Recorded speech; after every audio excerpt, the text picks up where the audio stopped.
بچوں کی تعلیم و تربیت نہایت ہی ضروری امر ہے۔ بچے پھولوں کے مانند نازک، خوبصورت اور حساس ہوتے ہیں۔ ان کی نگہداشت، پرورش بھی اتنی ہی ضروری ہے اور محنت طلب جتنی کسی باغ کی دیکھ بھال اور آرائش۔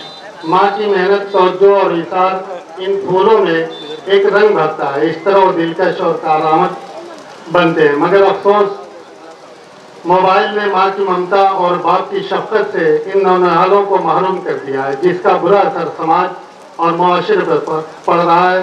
بچے 6 گھنٹے اسکول میں رہتے ہیں، بقیہ 18 گھنٹے وہ اپنے والدین یا سرپرست کے ساتھ ہوتے ہیں۔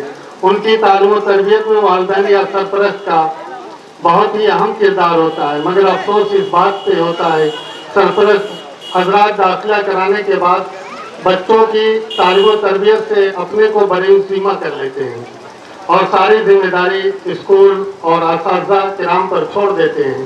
یہ نہایت ہی افسوسناک بات ہے۔ اس پروگرام کا مقصد یہ ہے کہ بچوں کی تعلیم و تربیت میں والدین یا سرپرست کا کیا کردار ہوتا ہے، اس کو ہم پہچانیں، اس کو سمجھیں، اس کو جانیں، کیونکہ بغیر والدین یا سرپرست حضرات کے تعاون کے ایک تعلیم یافتہ اور بہتر معاشرے کی تشکیل ممکن ہی نہیں۔ والدین بچوں کے مسائل کو پہچانیں، بچوں کی صلاحیتوں کو پہچانیں، اساتذہ کرام یا اسکول کے ذمہ داران سے رابطے میں رہیں، گھروں میں بچوں کے لیے تعلیمی ماحول پیدا کریں۔ علامہ اقبال کا کہنا ہے کہ قوموں کی تاریخ اور ان کا ماضی و حال ان کی ماؤں کا فیض ہے۔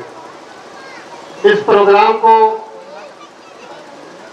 کرانے کے لیے ہم عظمت گروپ آف انسٹیٹیوشن کے بہت ہی ممنون و مشکور ہیں، نہیں تو ہمارے خیال و خیال میں بھی جناب کاپڑی صاحب جیسے شخص ہم خیال میں بھی نہیں سوچ سکتے کہ اس سرزمین پر آپ کی آمد ہو سکتی ہے۔ بہرحال ہم ایک مرتبہ پھر جناب طاہر جمال صاحب کے، جو عظمت گروپ کے صدر ہیں، اور گروپ کنوینر جناب محمد عارف اصلاحی صاحب کے بہت ہی ممنون و مشکور ہیں کہ انہوں نے یہ موقع ہمیں دیا۔